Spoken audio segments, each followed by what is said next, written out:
ایک شخص میرے اور آپ کے نبی امام الانبیاء صلی اللہ علیہ وسلم کے پاس حاضر ہوا، کہنے لگا یا رسول اللہ صلی اللہ علیہ وسلم، میں بھی جہاد میں جانا چاہتا ہوں آپ کے ساتھ۔ آپ صلی اللہ علیہ وسلم نے فرمایا کہ تیرے ماں باپ زندہ ہیں؟ فرمایا یا رسول اللہ زندہ ہیں۔ آپ نے فرمایا ان کی خدمت کر، یہی تیرا جہاد ہے۔ لیکن یہاں ایک بات ہے، آپ نے فرمایا انہی کی خدمت کر، یہ تیرا جہاد ہے، لیکن اس کو کیوں کہا اسپیشل؟ اس لیے کہ اس کے والدین کو ضرورت تھی، اس کے سوا کو ان کی خدمت کرنے والا نہ ہوگا، اس لیے اس کو فرمایا کہ خدمت کر، یہی تیرا جہاد ہے۔ اگر وہ چلا جاتا تو ان کا کوئی پرسان حال نہ رہتا۔ اس لیے والدین کی خدمت کو میرے اور آپ کے نبی نے جہاد قرار دے دیا اس کے لیے۔ یہاں سے والدین کی خدمت کی اہمیت پر روشنی پڑتی ہے، اور اہمیت کا اندازہ ہوتا ہے کہ والدین کی خدمت کس قدر ضروری ہے۔ حضرت ابو ہریرہ کی بھی بات آپ کو بتاؤں۔ حضرت ابو ہریرہ رضی اللہ تعالیٰ عنہ نے دو آدمیوں کو دیکھا، پوچھنے لگے کہ یہ دوسرا شخص کون ہے؟ اس سے ظاہر ہے ایج میں بڑا ہوگا، بوڑھا ہوگا۔ جوان سے پوچھا کہ یہ تمہارے ساتھ کون ہے؟ اس نے کہا کہ یہ میرے والد ہیں۔ آپ نے تلقین فرمائی کہ دیکھ، جب بھی ان کے ساتھ بات کرنا، کبھی ان کا نام لے کر بات نہ کرنا، جب ان سے بولنا کبھی ان کا نام لے کے نہیں بولنا۔ محبت سے تو نام لے سکتا ہے، لیکن ان کے بھی، حضرت ابو ہریرہ کے بھی سمجھانے کا انداز تھا کہ ایسے بدتمیزی سے نام نہ لینا کہ یہ عبداللہ ہے، یہ عامر ہے، یہ ولید ہے جو میرا باپ ہے۔ نہیں، ادب سے نام لینا، جب بھی نام لینا، ادب سے بولنا جب بھی بولنا۔ ادب سمجھایا جا رہا ہے، ادب سکھایا جا رہا ہے۔ فرمایا ایک تو نام لے کر نہیں پکارنا، نام لے کر نہیں پکارنا جیسے آدمی دوستوں کو پکارتا ہے، ایسے نہیں۔ والد صاحب کہنا، ابا جی کہنا، بابا کہہ کر بلانا، نام لے کر نہ پکارنا۔ اور دوسرا تو اپنے والد کے آگے نہیں چلنا، والد کے پیچھے رہنا۔ اور فرمایا کہ جب کسی مجلس میں بیٹھنے لگو نا تو ان سے پہلے نہیں بیٹھنا، پہلے والد کو کہنا تشریف رکھے، پھر خود بیٹھنا۔ خدا کی قسم میں ان ارشادات کو دیکھتا ہوں تو میں حیران ہو جاتا ہوں کہ میرے اللہ نے اور میرے پاک پیغمبر امام الانبیاء میرے رسول صلی اللہ علیہ وسلم نے اس قدر اہتمام فرمایا والدین کے حقوق کا، اس قدر بیان فرمایا والدین کے حقوق کا۔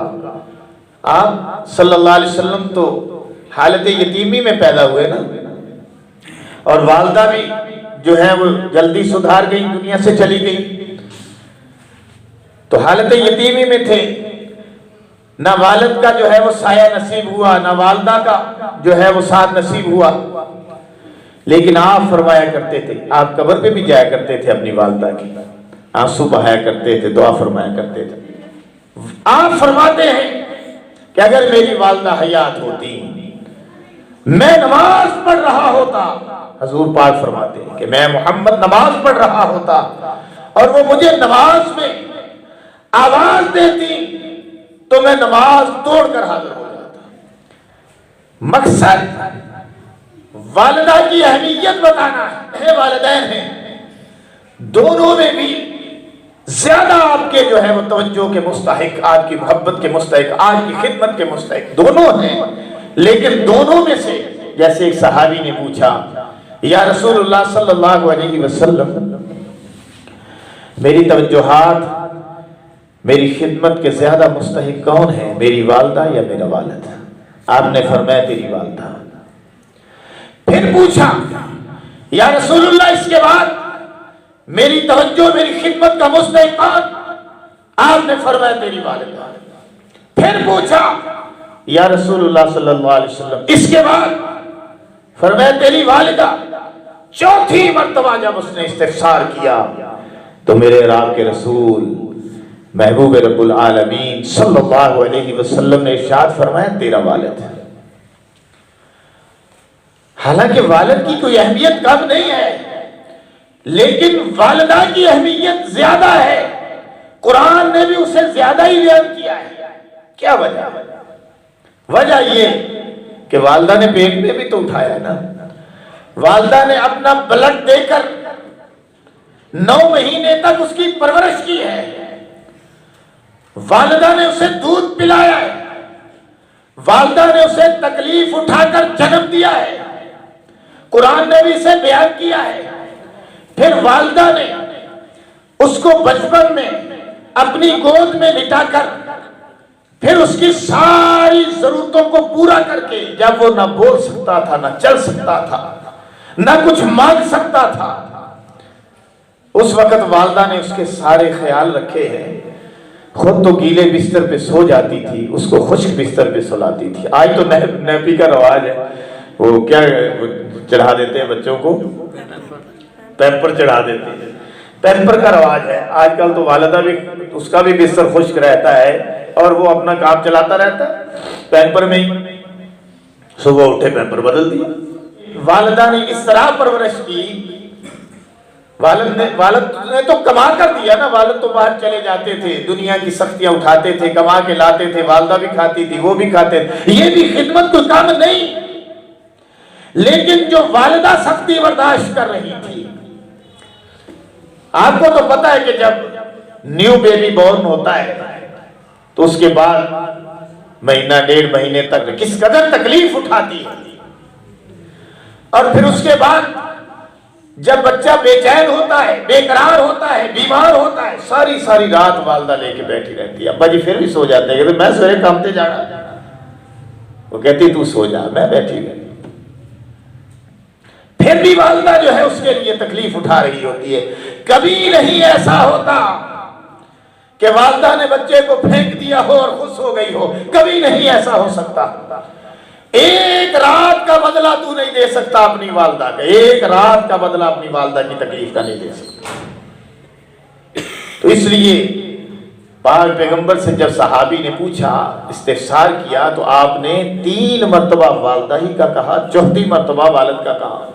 حالانکہ والد کے متعلق بھی حضور علیہ السلام کا یہ فرمان عالی شان موجود ہے کہ اگر تو اپنے والد کو ایک محبت کی نظر سے دیکھتا ہے تو تجھے حج مبرور کا ثواب ملتا ہے۔ پوچھا گیا حج مبرور کیا ہے؟ فرمایا حج مبرور مقبول حج ہے، مقبول حج عمرہ، مقبول حج کا ثواب ملتا ہے۔ صحابہ کرام رضوان اللہ اجمعین کے قربان جاؤں، مسئلے پوچھے اور ہمارے لیے کام آسان کر دیا۔ پھر پوچھا یا رسول اللہ صلی اللہ علیہ وسلم، اگر کوئی 100 مرتبہ بھی اپنے والد کو محبت کی نظر سے دیکھے تو؟ آپ نے فرمایا اللہ بے پرواہ ہے، اس کے خزانے میں کوئی کمی ہے کیا؟ 100 مرتبہ دیکھے، 1000 مرتبہ دیکھے، دیکھتا چلا جائے، اللہ ثواب عطا کرتا چلا جائے گا، وہ بے پرواہ ذات ہے، اس کے خزانے میں کمی نہیں ہے۔ ہم تو پیسے اکٹھے کرتے ہیں، زیادہ راہ بناتے ہیں، حج کو جاتے ہیں، اللہ ہی قبول کرنے والا ہے، قبول ہو یا نہ ہو ہمیں کوئی پتہ نہیں، لیکن والد کو ایک محبت کی نظر سے دیکھو گے، حج مبرور، حج قبول کا ثواب ملے گا۔ کیا یہ کم ہے؟ میں جو عرض کر رہا تھا کہ والدہ نے سختیاں اٹھائی، بچہ ہنستا تھا، والدہ ہنستی تھی، والدین نے اٹھائی، دونوں نے اٹھائی، اللہ نے دونوں کا بھی اکٹھا بیان کیا۔ دونوں، ارے تو ہنستا تھا والدین ہنستے تھے، تو روتا تھا والدین روتے تھے، تو چیختا تھا والدین بے قرار ہوتے تھے۔ قرآن نے بیان کیا وَقَضَىٰ رَبُّكَ أَلَّا تَعْبُدُوا إِلَّا إِيَّاهُ وَبِالْوَالِدَيْنِ إِحْسَانًا، والدین کے ساتھ حسن سلوک کرنا ہے۔ ابھی حسن سلوک پہ تھی بات، انشاءاللہ آگے آیات کے اندر جو شکیں 7 شکیں بیان ہوئی ہیں وہ میں انشاءاللہ مرحلہ وار بیان کروں گا.